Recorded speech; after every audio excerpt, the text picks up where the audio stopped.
कहानी की शुरुआत एक बहुत ही डरावने और दिल दहला देने वाले सीन से होती है। रात का वक्त है और हमारी मेन कैरेक्टर कैथरीन वीवर बहुत ज्यादा घबराई हुई है। वो कांपते हुए हाथों से इमरजेंसी हेल्पलाइन नंबर 911 पर कॉल करती है। फोन पर ऑपरेटर उससे पूछती है कि क्या प्रॉब्लम है, तो कैथरीन भारी आवाज में बताती है कि उसका पति, जिससे वो अलग हो चुकी है, उनके घर के बाहर मंडरा रहा है। कैथरीन घर में अकेली नहीं है, उसका छोटा बेटा कैमरन भी उसके साथ है। खुशकिस्मती से अभी तक किसी को कोई चोट नहीं आई है, लेकिन हवा में एक अजीब सा डर घुला हुआ है। कैथरीन को पता है कि अगर वो वहां रुके तो उनका पति कुछ भी कर सकता है। वो लगातार 3 रातों से कार में बैठकर उनके घर पर नजर रख रहा था। ये कोई नॉर्मल सिचुएशन नहीं थी, ये एक टॉक्सिक और अब्यूसिव रिश्ते से जान बचाकर भागने की जद्दोजहद थी। सीन कट होता है और हम देखते हैं कि कैथरीन अपने बेटे कैमरन के साथ रातों रात शहर छोड़कर एक नई जगह के लिए निकल चुकी है।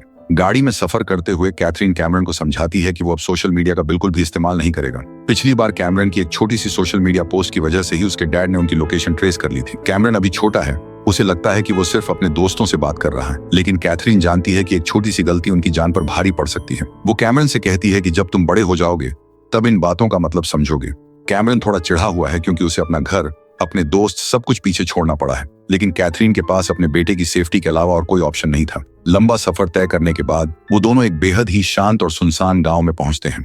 कैथरीन को एक बहुत ही सस्ते किराए पर एक फर्निश्ड फार्म हाउस मिल गया है। जब वो वहां पहुंचते हैं तो जगह देखकर ऐसा लगता है जैसे दुनिया से बिल्कुल कटी हुई हो। खुली खुली साफ हवा, सुंदर नजारा और दूर दूर तक कोई आबादी नहीं।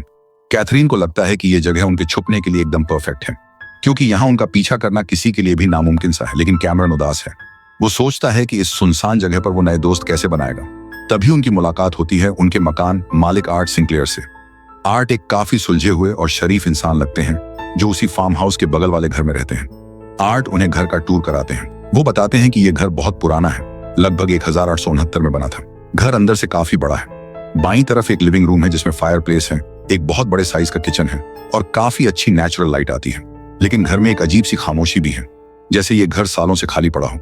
आर्ट उन्हें घर दिखाते हुए बताते हैं कि दीवारों में कोई सीलन नहीं है और कंस्ट्रक्शन बहुत स्ट्रांग है। घर का बेसमेंट लॉक है और जब कैथरीन इस बारे में पूछती है तो आर्ट बहाना बनाते हैं कि इलाके में जंगली जानवर बहुत हैं, इसलिए बेसमेंट को लॉक रखा गया है ताकि वो अंदर ना आ जाएं। आर्ट कैथरीन और कैमरन को बहुत ही रिस्पेक्ट के साथ ट्रीट करते हैं और उन्हें भरोसा दिलाते हैं कि वो यहाँ बिल्कुल सेफ है। कैथरीन और कैमरन अपनी नई जिंदगी शुरू करने की कोशिश करते हैं। कैथरीन खुद को मजबूत दिखाने की पूरी कोशिश कर रही है, लेकिन अंदर ही अंदर वो बहुत डरी हुई है। एक दिन कैमरन अपनी मॉम से पूछता है कि क्या उसके डैड उन्हें ढूंढ लेंगे। कैथरीन उसे सीने से लगा लेती है और इमोशनल होकर कहती है कि उसे इस बात का बहुत अफसोस है कि कैमरन को इस उम्र में ये सब झेलना पड़ रहा है, लेकिन सच्चाई यही है कि वो दुनिया में सबसे ज्यादा अपने बेटे से प्यार करती है और उसे कुछ नहीं होने देगी। धीरे धीरे कैमरन इस नए घर में सेटल होने की कोशिश करता है, लेकिन घर का माहौल उसे कुछ अजीब लगने लगता है। उसे ऐसा फील होता है जैसे घर में कोई और भी है। कभी उसे किसी की परछाई दिखती है तो कभी कोई हल्की सी आवाज सुनाई देती है। एक दिन जब कैमरन घर में अकेला होता है तो उसे एक और लड़का दिखाई देता है। कैमरन शॉक्ड रह जाता है। वो लड़का कोई और नहीं बल्कि एक भूत है जिसका नाम जैकी है। शुरुआत में कैमरन बहुत डर जाता है और जैकी से कहता है कि तुम असली नहीं हो, मुझे अकेला छोड़ दो। लेकिन जैकी बहुत ही शांत आवाज में कहता है कि वो कैमरन का दोस्त बनना चाहता है। उसी दौरान कैमरन की तबीयत बहुत ज्यादा खराब हो जाती है। उसका बदन तेज बुखार से तपने लगता है। कैथरीन बहुत टेंशन में आ जाती है। बुखार की हालत में कैमरन जैकी से बातें करने लगता है। कैथरीन को लगता है कि बुखार की वजह से कैमरन के दिमाग पर असर पड़ रहा है और वो हैलुसिनेट कर रहा है, यानी उसे भ्रम हो रहे हैं। वो कैमरन को समझाती है कि कमरे में कोई नहीं है, वो बस बुरे सपने देख रहा है, क्योंकि पिछले 3 हफ्ते उनके लिए बहुत ज्यादा स्ट्रेसफुल रहे हैं। कैमरन की जैकी नाम के उस भूतिया लड़के से दोस्ती गहरी होने लगती है। जैकी कैमरन को बताता है कि वो भी बहुत पहले इसी घर में रहता था। जैकी कैमरन से उसके डैड के बारे में पूछता है। कैमरन इमोशनल होकर बताता है कि उसके डैड उसे मारते थे, लेकिन सिर्फ तब जब उससे कोई गलती होती थी। कैमरन के अंदर अपने डैड को लेकर एक अजीब सा गिल्ट है। उसे लगता है कि अगर वो एक अच्छा बेटा होता तो शायद उसकी मॉम उसे छोड़कर नहीं आती। जैकी उसे समझाता है कि ये उसकी गलती नहीं है। दोनों लड़कों के बीच एक दर्द भरा कनेक्शन बन जाता है। दोनों ही अकेले हैं और दोनों ने ही अपनी जिंदगी में बहुत दर्द सहा है। कैमरन का स्कूल में पहला दिन कुछ खास अच्छा नहीं रहता। वहां उसकी मुलाकात कोडी नाम के एक लड़के से होती है जो उसे इस घर के काले सच के बारे में बताता है। कोडी बताता है कि फ्रैंक मैक्टेविश नाम के एक आदमी ने सालों पहले इस घर में अपनी पत्नी और उसके बॉयफ्रेंड मैथ्यू फ्रेजर का मर्डर कर दिया था। कोडी कैमरन को डराता है कि फ्रैंक के खूंखार कुत्तों ने खुद फ्रैंक को ही मार डाला था। ये सारी बातें सुनकर कैमरन का दिमाग सुन्न पड़ जाता है। वो स्कूल से बंक मार लेता है और घर के इतिहास के बारे में जानने की कोशिश करता है। कैमरन का बिहेवियर दिन ब दिन अजीब होता जा रहा है। वो अकेले में जैकी से बात करता रहता है। कैथरीन को लगने लगता है कि कैमरन का मेंटल बैलेंस बिगड़ रहा है। वो घबरा जाती है कि कहीं उसका बेटा भी अपने डैड की तरह अग्रेसिव और पागल तो नहीं हो रहा। वो रोते हुए कैमरन से माफी मांगती है कि उसने ऐसा सोचा और कहती है कि वो एक बहुत ही होशियार और प्यारा बच्चा है, बस उसने जिंदगी में बहुत कुछ बुरा देख लिया है। कैथरीन इस बारे में केन से बात करती है। केन कैमरन की मदद के लिए एक बहुत ही अच्छी थेरेपिस्ट का अपॉइंटमेंट फिक्स कर देता है। जब कैमरन को पता चलता है कि उसकी मॉम ने केन को उनकी पर्सनल बातें बता दी हैं, तो वो भड़क जाता है।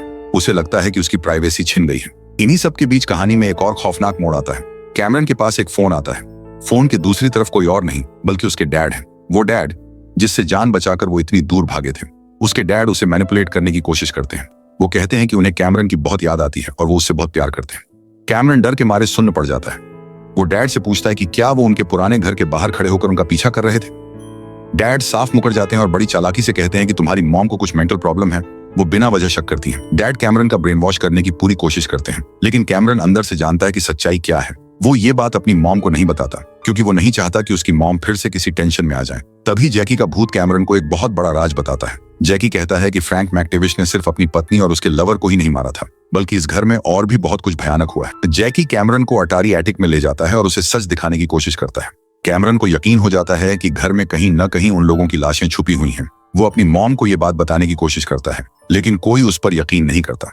सबको लगता है कि कैमरन के दिमाग का फितूर है। तभी सबसे बड़ा ट्विस्ट आता है। कैमरन के डैड उस छोटे से शहर में पहुंच जाते हैं। वो एक लोकल मोटेल में ठहरे हुए हैं और उन्होंने एक कार भी रेंट पर ले ली है। एक दिन डैड अचानक कैमरन के सामने आ जाते हैं। डैड का असली साइको और खौफनाक रूप अब सामने आता है। वो कैमरन का फोन छीन लेते हैं और उसे जबरदस्ती कार में बैठाने की कोशिश करते हैं। डैड उसे धमकाते हैं कि अगर वो अपनी मॉम को जिंदा देखना चाहता है तो उसे उनके साथ चलना होगा। डैड का प्लान है कि वो कैथरीन को मार देंगे क्योंकि उन्हें लगता है कि कैथरीन हमेशा कैमरन को उनके खिलाफ भड़काती है और वो कभी भी उन दोनों को एक नहीं होने देगी। डैड बिल्कुल पागल हो चुके हैं। वो बंदूक निकाल लेते हैं। कैमरन और उसकी मॉम की जान अब एक धागे पर लटकी है। डैड कैथरीन पर गोली चलाने ही वाले होते हैं कि तभी कुछ बेहद खौफनाक और अनएक्सपेक्टेड होता है। अचानक से वहां जंगली कुत्तों या भेड़ियों का एक झुंड आ जाता है। ये कोई आम कुत्ते नहीं हैं। ये शायद उसी फ्रैंक मैक्टेविश के भूतिया कुत्ते हैं जिनका जिक्र स्कूल के लड़के कोडी ने किया था। वो कुत्ते कैमरन के डैड पर बुरी तरह से टूट पड़ते हैं और उन्हें चीर फाड़ कर रख देते हैं। डैड की वहीं पर बहुत ही दर्दनाक मौत हो जाती है। पुलिस आती है और इन्वेस्टिगेशन शुरू होती है। पुलिस को लगता है कि इलाके में घूमने वाले जंगली भेड़ियों ने कैमरन के डैड पर हमला किया है, लेकिन कैमरन और कैथरीन जानते हैं कि सच्चाई क्या है। इसके बाद कहानी का सबसे बड़ा सस्पेंस खुलता है। आर्ट सिंक्लेयर, जो इतने अच्छे मकान मालिक बनते थे, वो पुलिस के सामने एक बहुत बड़ा राज खोलते हैं। आर्ट बताते हैं कि जब वो छोटे थे तो उनकी और जैकी की बहुत अच्छी दोस्ती थी। एक दिन जैकी खेलते खेलते अटारी में रखे एक बड़े से संदूक में छुप गया। गलती से वो संदूक बाहर से लॉक हो गया और जैकी उसके अंदर ही फंस कर रह गया। दम घुटने से जैकी की मौत हो गई। सालों तक किसी को नहीं पता चला कि जैकी कहाँ गया। सबको लगा कि उसकी मॉम उसे वापस ले गई है, लेकिन करीब 10 साल पहले जब इलाके में एक भयानक तूफान आया और घर की छत टूट गई, तब आर्ट अटारी में नुकसान देखने गए। वहां उन्होंने उस संदूक के अंदर जैकी का कंकाल देखा। आर्ट को बहुत गिल्ट फील हुआ। उन्हें लगा कि अगर उन्होंने ये बात पुलिस को बताई तो बहुत बड़ा बवाल हो जाएगा।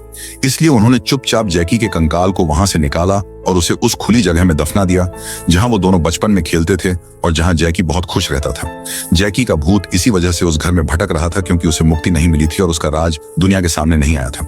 इसके साथ ही एक और राज खुलता है। जैकी ने कैमरन को इशारों में बता दिया था कि फ्रैंक मैक्टेविश की पत्नी और उसके लवर मैथ्यू फ्रेजर की लाशें खलिहान बाढ़ में दबी हुई हैं।